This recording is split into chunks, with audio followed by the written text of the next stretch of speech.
আমাদের বোট আমাদের রিসর্টের জেটি ঘাটে এসে পড়েছে। আর আস্তে আস্তে করে আমরা রিসর্টে ঢুকতে থাকলাম। তো রিসর্টে যখন ঢুকছিলাম, ঢুকতেই আমাদের বোটে যে কজন আমরা ছিলাম টোটাল 26 জন, সবার মনটা ভালো হয়ে গেল। মানে রিসর্টটা যে কত বড় আর এত সুন্দর, মানে আমাদের আগে কল্পনাই ছিল না এত সুন্দর রিসর্টটা। দেখো তোমরা, তো আজকে যেহেতু সন্ধে হয়ে আসছিল সেই জন্য আমি বেশি করে ভিডিও করতে পারিনি।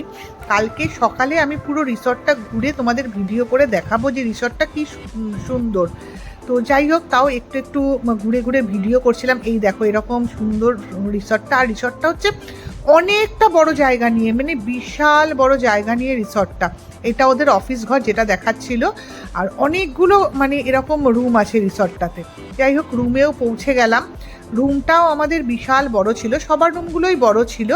এইটা হচ্ছে রুম আমাদের।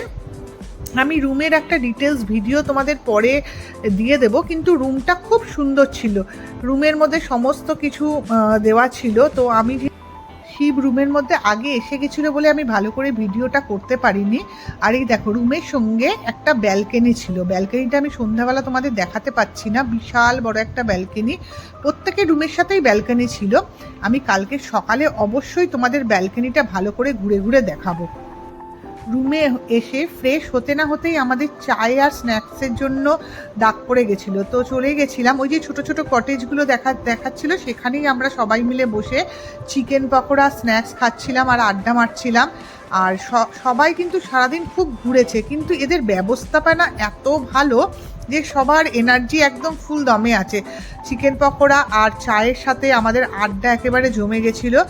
এই করতে করতেই সবাই আমরা প্রচুর আড্ডা মারছি। এদিকে দাদা আর যারা আমাদের সাথেই এসছিল বোটে, তাদের কিন্তু আমরা চিনি না, কিন্তু তাদের সাথেও খুব ভালো পরিচয় হয়ে গেছিলো। আমরা প্রচুর আড্ডা মারছিলাম বসে বসে।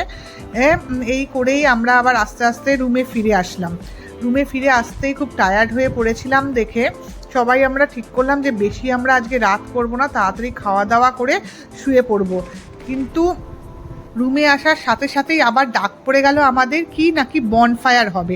সত্যি এই দেখো রিসর্টটাকে রাত্রেবেলা কি ভালো লাগছে। ব্যাস বনফায়ার শুরু হয়ে গেল, আবার সবাই হই হই করতে করতে বনফায়ারের কাছে চলে আসলো। মানে ঠান্ডা ছিল, কিন্তু অতটাও ঠান্ডা ছিল না, কিন্তু বনফায়ার হবে আর সবাই আসবে না। আবার বনফায়ার করতে করতে সবাই আড্ডায় বসে পড়লো।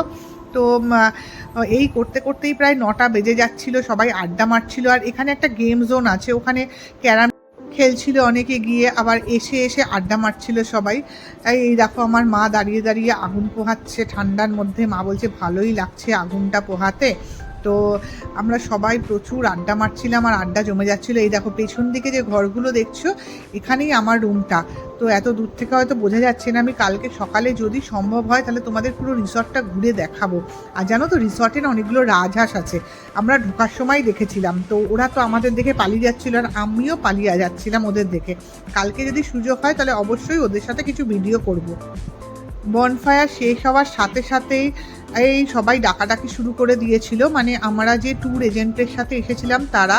কারণ ওরা বলছিল যে অনেক রাত হয়ে যাচ্ছে, তখন প্রায় 9:30 10টা বাজে। আর আজকে অনেক সকাল থেকে আমরা যেহেতু ট্যুরটা শুরু করেছিলাম, ডিনারের জন্য ডাকছিল। তো আমরা আবার তাড়াহুড়ো করে ডিনারের জন্য বেরিয়ে পড়লাম। আর আজকে ডিনারের মেনুতে ছিল রুটি বা ভাত, যে যেটা ইচ্ছে নিতে পারে, স্যালাড, দেশি মুরগি, আলু ভাজা আর ডাল। তো আমি একটা রুটি নিয়েছিলাম, আর ডাল আর ভাত নিয়েছিলাম, আর দেশি মুরগি আর আলু ভাজা। তো খুবই ভালো লাগছিল খেতে ঠান্ডার মধ্যে। আজকে তাহলে এই পর্যন্তই রাখি, আবার কাল সকালে তোমাদের সাথে দেখা।